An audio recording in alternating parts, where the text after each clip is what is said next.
hipocondría espiritual. Primero expliquemos qué es la hipocondría y cómo funciona. Ese es un tema muy interesante en ciencias psiquiátricas y incluso hoy se está desarrollando mucho en medicina, aunque es algo muy antiguo. Lo que conocemos como una enfermedad psíquica, que es la hipocondría, es personas que imaginan estar enfermas.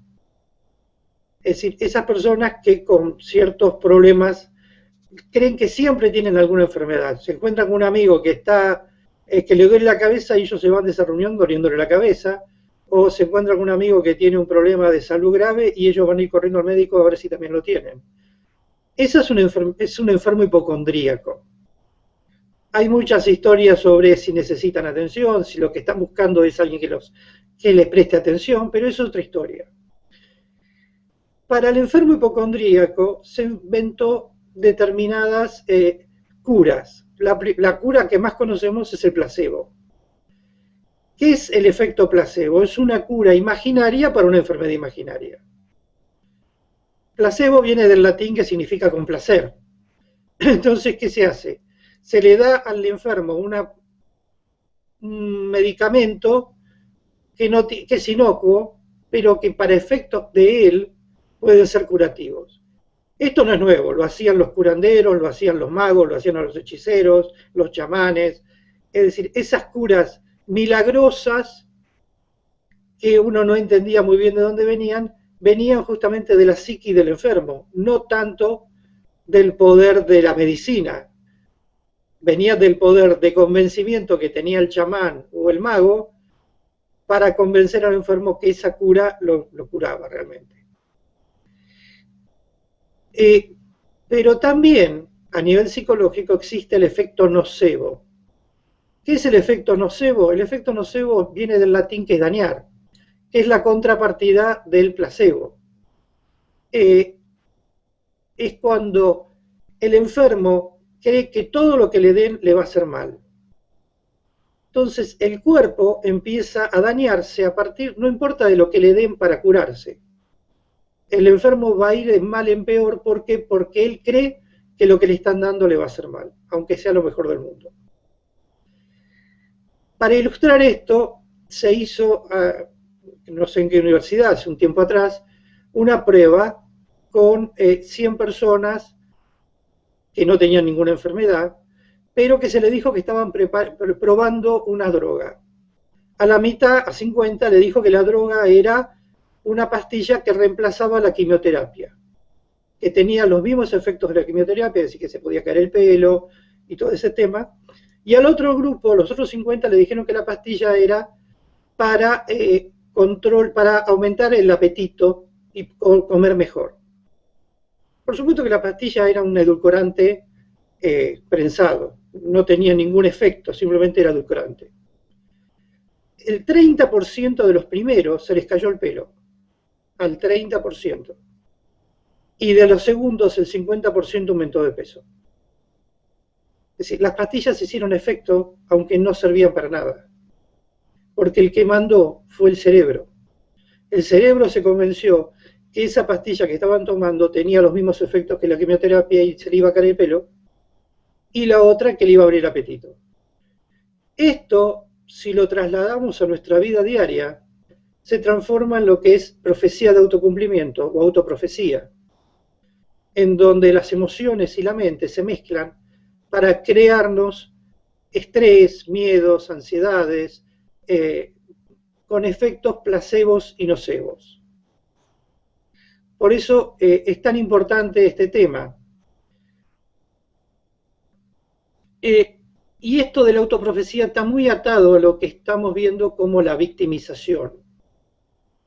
¿Qué es la victimización? Es un tema que muchos tienen por temas culturales, educativos, que es mucha gente que inconscientemente se pone en el rol de víctimas. No porque sea algo deseado ni porque disfruten serlo, sino porque está atado a la autoestima, baja autoestima, un bajo valor que tienen de sí mismos, se sienten débiles, se sienten impotentes ante un hecho, ante una circunstancia. y inconscientemente tratan de corregir esto victimizándose. Y lo único que logran es sentirse rechazados, humillados. Mi experiencia como coach me da que este tipo de autoprofecía o victimización, como lo queramos poner, la gente que la tiene o la gente que la padece, toma esto para solucionarlo en 5 formas. Por eso hablamos de los 5 caminos. Uno es compararse, otro es culparse, otro es controlarse, otro es demostrar a los demás y el otro es justificar. Pero depende cómo trabaje el efecto nocebo o negativismo en ellas, va a victimizarse más. Y si trabaja el efecto placebo o positivismo, se va a liberar de eso. Vamos a dar algunos ejemplos en estos 5 puntos que hablamos. El tema de compararse, que es lo que normalmente se trabaja en eso. Cuando una persona tiene una experiencia negativa, lo primero que hace es, porque naturalmente funciona así, pudo haber sido peor. Por ejemplo, una enfermedad mortal grave de la que se sale, un accidente de tránsito gravísimo del que se sale bien. Entonces, lo primero que el cerebro piensa es, pudo haber sido peor, me pudo haber muerto. Entonces, agradezco que no me morí, estoy bien, no estoy tan bien como quisiera, pero estoy menos mal de que se me hubiera pasado lo más grave. Esto es verdad, es innegable que aquel que sale de una enfermedad grave o aquel que sale de un accidente grave, lo primero que piensa es pudo haber sido peor. Pero el efecto nocebo del puede haber sido peor, lo que hace es paralizar, profundiza el sentido de víctima y empieza un poco con la manipulación de la lástima.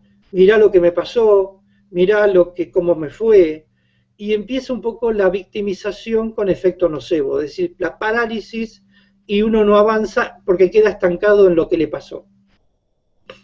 El efecto placebo es tomar esa experiencia como un aprendizaje. Es decir, soy un afortunado que me pasó esto y pude aprender de esto. Y entonces transformo el pudo ser peor en puede ser mejor. El pudo ser peor habla del pasado.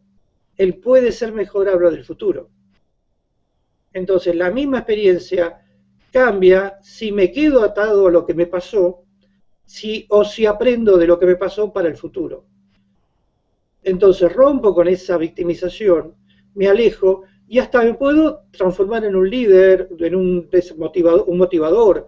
Conocemos un montón de gente, incluso nosotros como editorial hemos publicado varios libros de gente que ha tenido cáncer y que ha salido y que escribe el libro para motivar a los demás que pasan por los mismos problemas.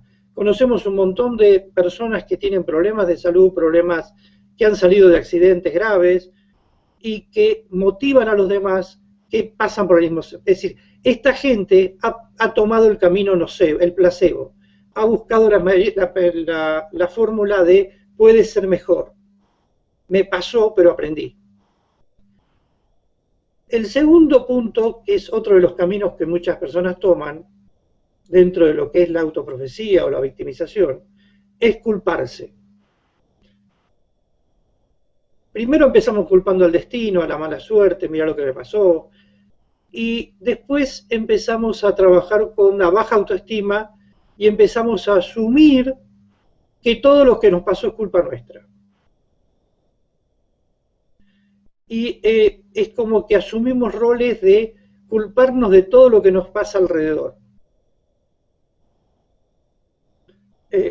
Entonces, tenemos que empezar ahí a separar lo que es el efecto nocebo del efecto placebo. El nocebo es cuando uno empieza a generar esto que decimos de sentirse culpable de todo y se siente víctima hasta de sí mismo. ¿Por qué? Porque cree que el problema que tuvo el accidente o la enfermedad o lo que fuera es culpa de él, que lo propició de alguna manera, que lo sucedió porque, porque únicamente le pasa a él. entonces empezamos con esos trabajos de autoinculpación, nos empezamos a infligir culpas.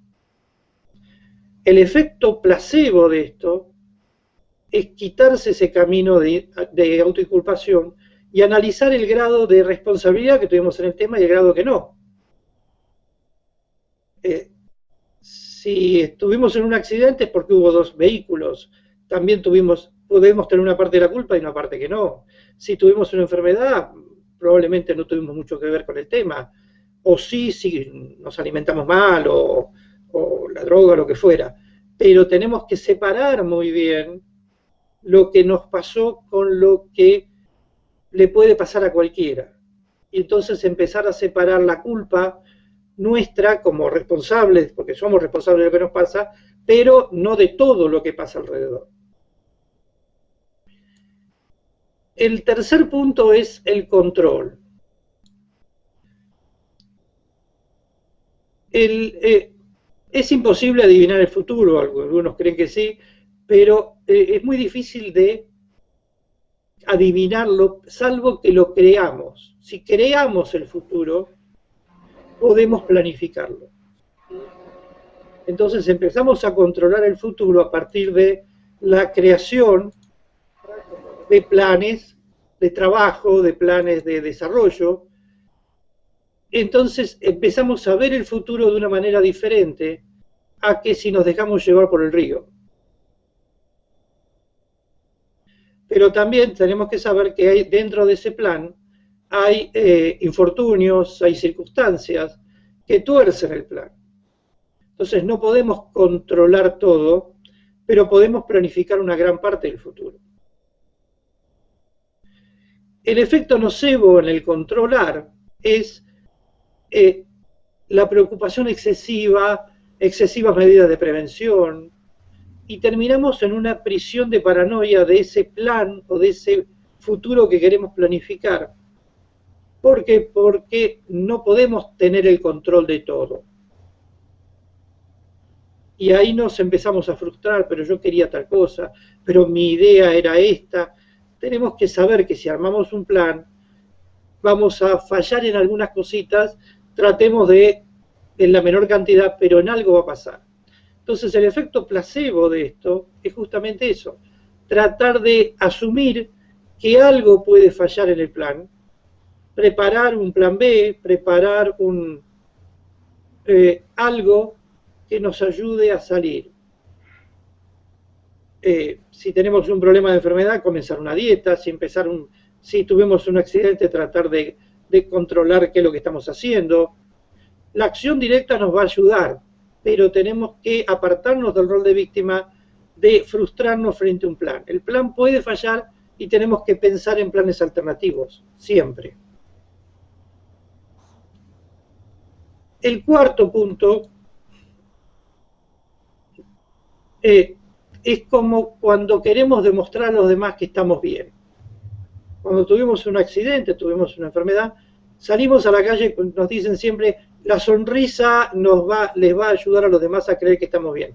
El tema no es que los demás crean que estamos bien, el tema es que tenemos que estar bien, porque si no, entramos en el autoengaño. Es decir, convencer a los demás no nos sirve de mucho si no nos convencemos a nosotros mismos que estamos bien. Negar la realidad es parte del efecto nocebo. Si tenemos un problema tenemos que asumirlo, aunque nos dé, no, pero bueno, pero ¿qué van a pensar los demás? Porque en definitiva eso nos va a terminar alejando de los demás. Y nos va a dejar luchando solos contra el problema. ¿Por qué? Porque intentamos mostrar a los demás lo que no somos y los demás se van a dar cuenta. El efecto placebo de este caso sería asumir los hechos por ahí con comentarios irónicos, bromeando sobre el tema, pero transferirle a los demás del problema que tenemos de alguna manera contándoselo. Por supuesto no agotarlo, pero sí que los demás sepan que tenemos, porque nos van a ayudar. Nos va a ayudar a nosotros internamente y nos va a ayudar como equipo, como gente que nos quiere. Y por supuesto nos va a demostrar quién nos quiere y quién no.